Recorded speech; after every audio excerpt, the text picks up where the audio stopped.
নমস্কার বন্ধুরা, কেমন আছেন সবাই? আশা করি ভালো আছেন। আমিও খুব ভালো আছি। চন্দ্রিকা লাইফস্টাইলের আরেকটি নতুন ব্লগে আপনাদেরকে অনেক অনেক স্বাগত জানাই।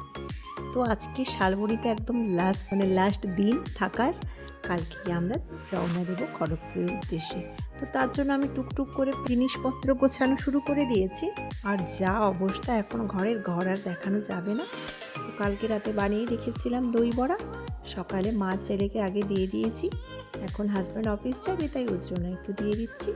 আর ওই টিফিনটা ভরে দেবো, সঙ্গে আমি নিজের জন্য একটু নিয়ে নেব। এই শালবনিতে আমরা প্রায় 3 বছর থাকলাম, জানেন, 3 বছর 1 মাস। কারণ যখন আমি ছেলেকে ক্লাস 1-এ অ্যাডমিশন করিয়েছিলাম, 1-2 তো কোভিডের টাইমে কেটেছে, তো তখন তো স্কুল সব বন্ধ ছিল। তো যখন ও 3-তে উঠলো তখন ওর স্কুল ওপেন হলো, আর তখনই আমরা এসেছিলাম শালবনিতে। তো 3, 4, 5 তিনটা ক্লাস পড়লো, 6-এও হয়ে গেল একটি মাস হলেও আমরা এসেছিলাম এপ্রিল, মে, জুনে ধরুন যাচ্ছি। তো 2 মাস, 3 বছর 2 মাস মতো এখানে থাকলাম। তো কীভাবে যে দিনগুলো কেটে গেল বুঝতেই পারলাম না, জানেন। প্রথম যখন এসেছিলাম আপনাদেরকে তো বলেছিলাম একদমই ভালো লাগতো না। তবে থাকতে থাকতে সব মানিয়ে গুছিয়ে ভালো লাগতে যখনই শুরু লাগলো তখনই হয়ে গেল ট্রান্সফার। তবে এটা কিন্তু তার থেকে আরও আনন্দের বিষয় যে আমরা খড়গপুরে চলে যাচ্ছি।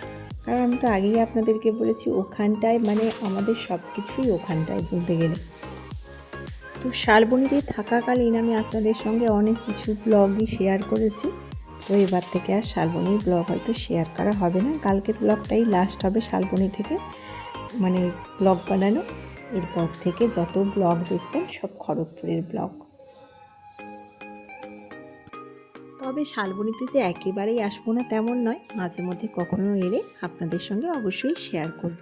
আর যেহেতু শালবনিতে 3 বছর থেকেছিলাম, তো তার জন্য তো মানে মন ধরে গেছে বললে হয়। তো মাঝে মধ্যে একবার আসতেই হবে। আর কিছু কিছু জিনিস, যেরকম শীতকালে তো আসতেই হবে খেজুর গুড় নেওয়ার জন্য। কি দারুণ এখানকার খেজুর গুড়! আর এখানে প্রচুর খেজুর গাছ। আপনাদেরকে আমি ওই শীতকালের সময় যখন খেজুরের রস খেতে যেতাম দেখিয়েছিলাম।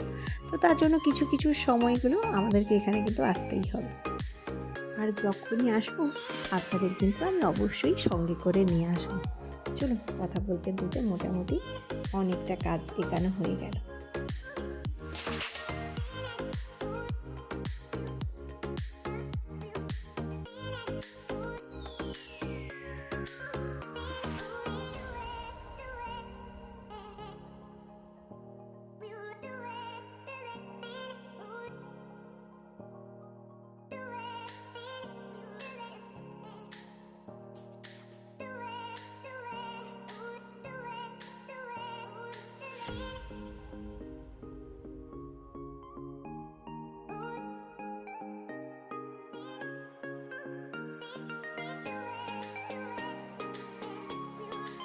যাই হোক, আপনাদের সঙ্গে কথা বলতে বলতে ওর টিফিনটাও গুছিয়ে নিলাম, আর এদিকে নিজের জন্য একটু নিয়ে নিলাম। আজকে দুপুরে খাবার বানানোর তেমন একটা তাড়া নেই, কারণ কালকে খাবার যা বানিয়েছিলাম সব খাবার বেশি হয়ে আছে। ওই চিকেন একটু বানিয়েছিলাম, একটু পোলাও বানিয়েছিলাম, ওইগুলো সব বেশি আছে। দুপুরে যেহেতু আমার মানে ওর পাপা থাকবে না, তো আমার বাবুর আর মায়ের হয়ে যাবে যা খাবার আছে। তাই দুপুরে রান্না করার এত তাড়াহুড়োর কিছু নেই। যাই হোক,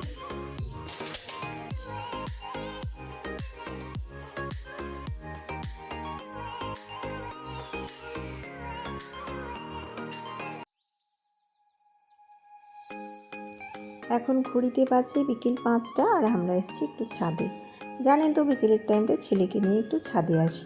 আর ওই যে মেঘের কি আকার ধারণ করেছে, বলছে দেখো মামি ওটা হচ্ছে ডগির মুখ। আমি তো বুঝতে পারছি না, আপনারা কি কিছু বুঝতে পারছেন?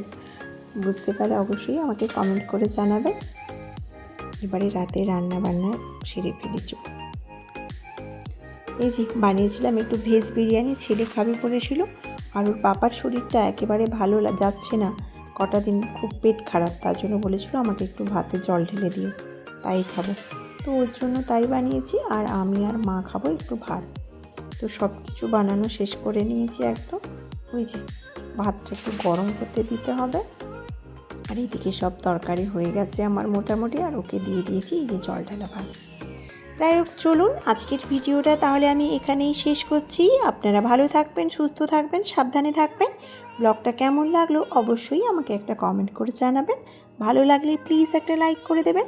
আর যারা যারা আমার ভিডিওটা নতুন দেখছেন তাদের কাছে আমার বিশেষ অনুরোধ আমার চ্যানেলটাকে সাবস্ক্রাইব করে রাখার, পাশে থাকা বেল আইকনটা অবশ্যই প্রেস করে রাখবেন, যাতে আমি কোনো ভিডিও আপলোড দিলে নোটিফিকেশান সবার আগে আপনার কাছে পৌঁছে যায়।